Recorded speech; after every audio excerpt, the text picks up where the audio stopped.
On this Saturday night, aid finally trickles into Gaza. Why humanitarian groups say it's not nearly enough. Each passing day brings more and more people in Gaza to be facing the risk of having to starve. As Israeli airstrikes intensify before the next stage, our interview with the former head of intelligence of the Mossad, and Canada's multi-million-dollar commitment for Palestinians. Luxury condo lesson. The buyers don't know whether they're going to be able to close. The iconic Toronto mega tower in major trouble. Plus, space origami. This is a remarkable flow pattern. The influence of an ancient practice in outer space.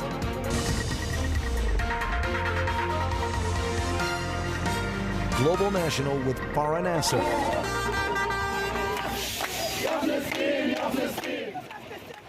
Celebrations echoed at the Rafah crossing between Egypt and Gaza as trucks carrying aid crossed for the first time since Israel declared war on Hamas 2 weeks ago today. Good evening, and thank you for joining us. After days of intense negotiation, desperately needed aid is finally entering Gaza, including food, water, and coffins.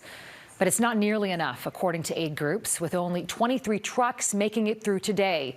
Before the conflict, several hundred trucks would arrive on a daily basis. The UN calls it just a drop in the ocean of what's needed right now. I went to the Rafah border crossing.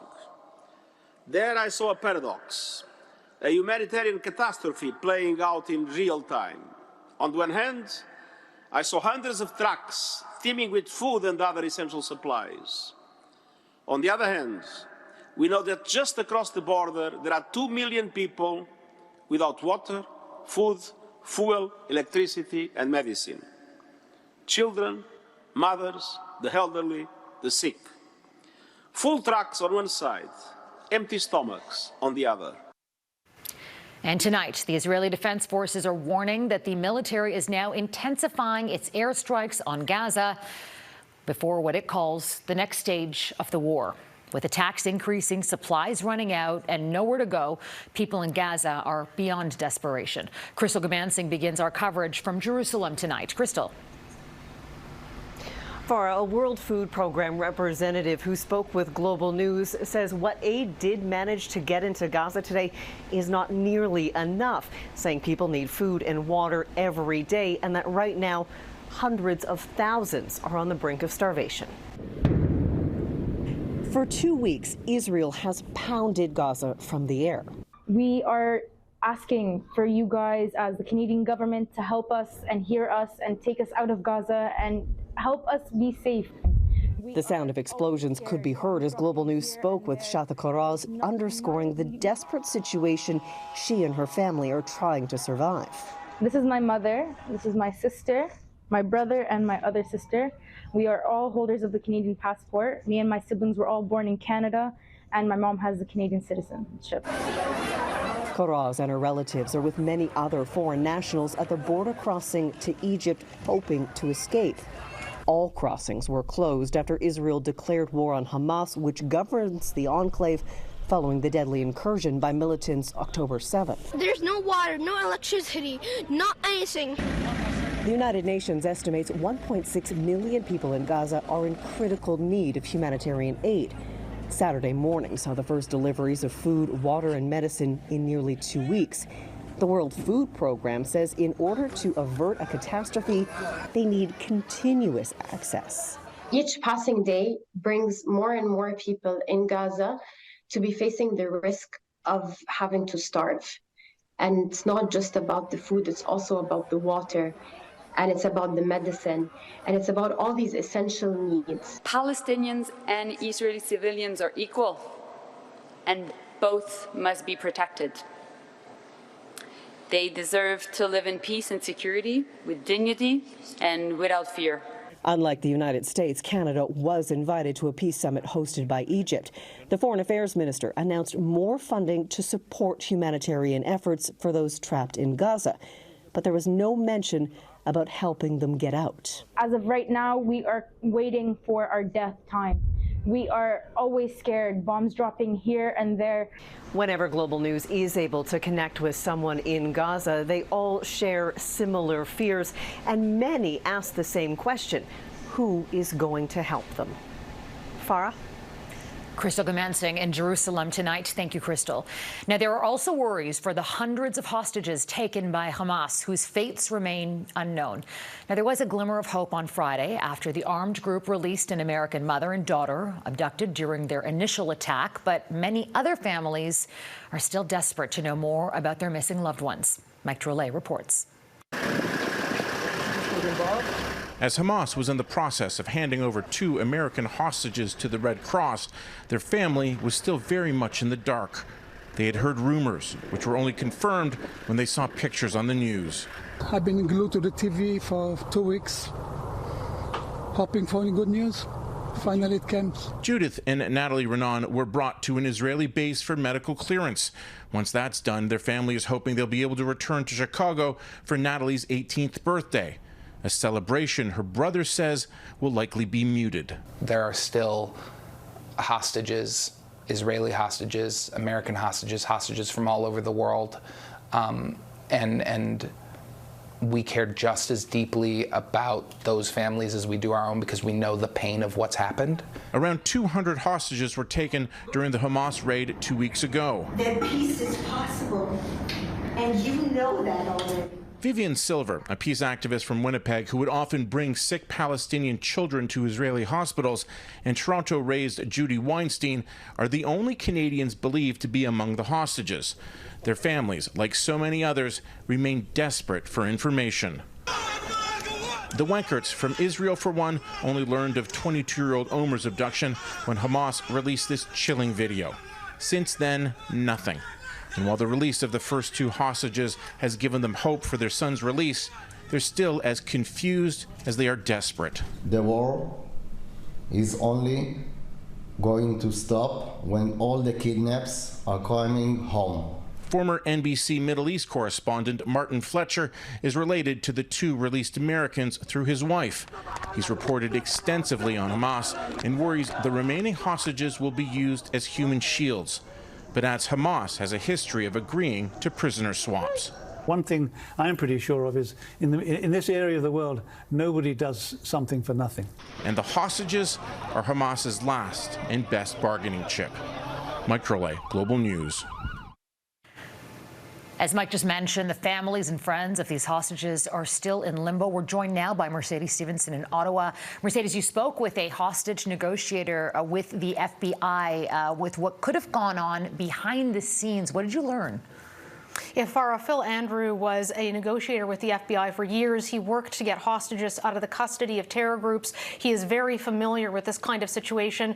And he says the most important thing right now for those hostage negotiators is to try to make the hostages seem like human beings, like people to their hostage takers, so they might be more willing to release them. But he says it's also complicated by what is a very unusual situation. There's normally a couple of hostages. In this case, you're talking about over 200 different nationalities and potentially different groups that have taken them hostage, all of which makes this more difficult. But he says that primary strategy will remain the same, of trying to humanize them and convince them to release those hostages, not only on humanitarian grounds for the hostages' sake, but perhaps for their own sake as this Israeli offensive grows closer and closer.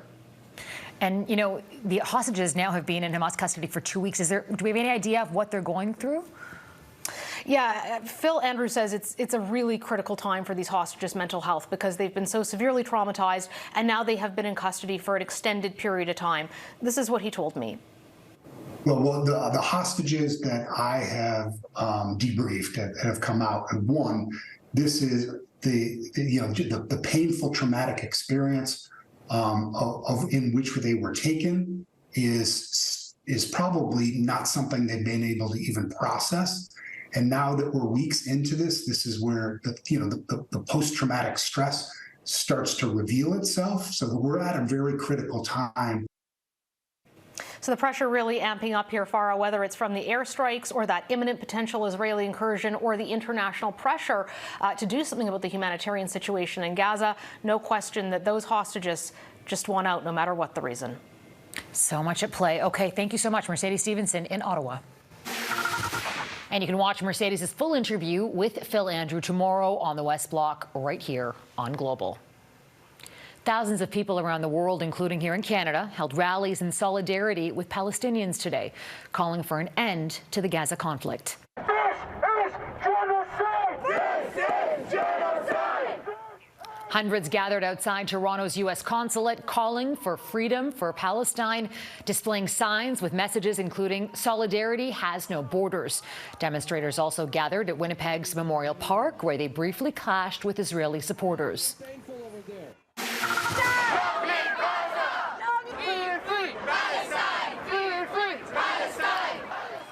An estimated 100,000 demonstrators marched through the streets of London today, expressing their support for Palestinians while demanding an immediate ceasefire in Gaza. Pro-Palestinian rallies were also held in Pakistan, Germany, and Spain. Amid growing fears the conflict between Israel and Hamas could expand across the region, global leaders sought to find a diplomatic solution today at the Cairo Peace Summit. Conspicuously absent, Israel and any senior U.S. officials. As Reggie Cicchini explains, the U.S. is mired in its own political turmoil, which could spell difficulties for President Joe Biden's ability to help find a solution. The rumble of an explosion in Gaza and the piercing wail of a siren across Israel have become all too common in a conflict seemingly impossible to end. We see terrible human grief and fear. In Cairo, a hastily organized peace summit aimed at preventing a regional war brought together heads of state and foreign ministers, but the path to peace is fraught. The Palestinian president railed against forced displacement. "We will not leave," he said. Others reiterated Israel's right to defend itself while voicing concern for civilians. A child is dying every quarter of an hour inside Gaza. This cannot go on. Noticeably absent from this forum, senior U.S. officials and Israel, lowering the expectation for a joint statement, let alone a resolution. Good evening, my fellow Americans. On Thursday, President Biden spoke to an audience at home, stressing the risks wars pose to national security and pleaded with Congress to end the dysfunction. Time is of the essence. But this is a fine needle to thread. Biden has long been losing support over repeated aid packages for Ukraine and is now asking for billions more for Kyiv, Israel, and beyond. Biden is basically asking the taxpayers to accept the idea of $100 billion. Biden's foreign agenda is running into political headwinds at home. There's no House Speaker to bring his request to a vote, and a government shutdown is still possible, meaning public buy-in may be limited. Unless there is a direct impingement on their security and prosperity, most Americans understandably have a lot of other problems to deal with. The U.S. is now facing a test to prove it can maintain global stability without damaging its own. Reggie Cicchini, Global News, Washington. Israel's next steps. Coming up, we speak with a former Israeli intelligence head on what else to expect as the crisis in Gaza drags on. With the release of 2 hostages from Gaza, the situation continues to evolve. We're now joined by Zohar Palti, former head of the Policy and Political Military Bureau at Israel's Ministry of Defense and former director of intelligence of the Mossad. Thank you so much, Mr. Palti, for joining us. Now, this time last week, we were preparing for an imminent ground offensive. Now we have 2 hostages that have been released. So what does that tell us about Israel's next steps? The next steps is, first of all, to deal with this vicious, I don't know even how to call it, horrible terror attack that Hamas have done against the state of Israel and, of course, against civilians. We need to put an end to this madness of the Hamas in Gaza. And all the preparation is, as you said, for the ground operation, and we will do it eventually. So no timeline yet on when that would happen? Of course, the operational issue, let's leave it aside right now in the media because we don't want to let the Hamas exactly when we are coming, but we are there. Mr. Palti, is it beyond Israel's aim to eliminate Hamas, as you're mentioning? Is the aim to reoccupy Gaza? Let's start with the second question. We are not about to occupy Gaza and to stay there. We had a lesson from Lebanon. By the way, we didn't have any plan to take over Gaza. We left Gaza in 2005, as you know. We don't have any troops, not IDF, not settlements, nothing in Gaza. And we don't like to go back there. That's why it seems to me that the answer for that is no. But no doubt that we have to remove these crazy guys and to remove this threat, because otherwise we'll face the same challenge like every 5 minutes. And enough is enough. Israel has said it has taken steps to protect civilian lives, put out flyers, but we've seen thousands of civilian casualties. How do you explain that?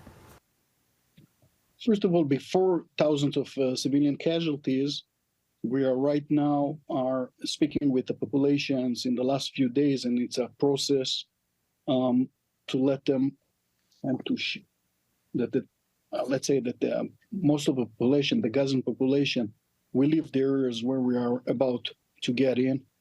We are trying to be very chirurgic in our methodology and to hit mainly the bad guys over here. But you know, Gaza is a very crowded place, and although we are very professional and we are using a very accurate weapon system, same like you guys and the Americans, and as you know, our force is quite good in those issues, it's a war.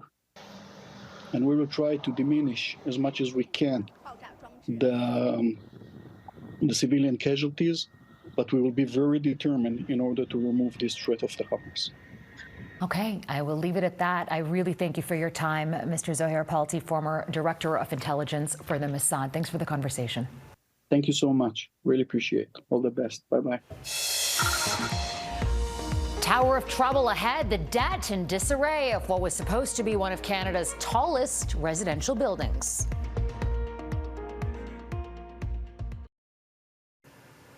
A luxury condo tower in Toronto is set to be one of Canada's tallest housing projects. Yet the multi-billion-dollar project, dubbed The One, is in disarray and, as Mark Harkisol reports, nowhere near completion. The condo development known as The One should have been scraping the sky almost 330 meters above Toronto's downtown core by now. Instead, it looks more like the Point 5, with concrete walls and columns only poured up to the 40th floor of what's supposed to be an 85-story structure. Its developers $1.6 billion in debt to South Korean investors. Construction will continue, but real estate lawyer Bob Aaron says people who put down deposits on condos and contractors on the job site are in for some uncertainty. The buyers don't know whether they're going to be able to close. The trades who have supplied materials and goods and labor don't know whether they're going to get paid. Industry experts see this as a project-specific incident, not a sign of impending doom for Canada's condo market. However, mortgage broker Ron Butler suggests condos like The One, born in the good old days and carrying over into today's inflated economy, are bound to feel the strain. We've got roughly a 40% increase in construction costs over the course of the last 2 years. And we all know that we have had triple increase in financing cost. Luxury condos or not, developers say the Bank of Canada's interest rate hikes and the uncertainty around them are scaring pre- and post-build buyers away. We've seen a major decline in the volume of units sold in the last 18 months. I think this fall probably being the apex of that, but it's been a very, very slow 18 months. With few options and a growing number of people looking for housing, the need for new homes is extreme. But the Canadian Centre for Policy Alternatives says the rate hikes meant to stabilize the economy have had a dire impact on new builds of all types. Single-family homes are down by about a third since rate hikes started. Semi-detached as well as apartment buildings are down by about a quarter. McDonald says federal housing initiatives like the Accelerator Fund and sales tax exemptions are not enough. He suggests governments need to get back into the business of building and running affordable housing. Mark Harkisol, Global News, Toronto. Folding space. Next, the ancient art that could be the key to exploring the cosmos.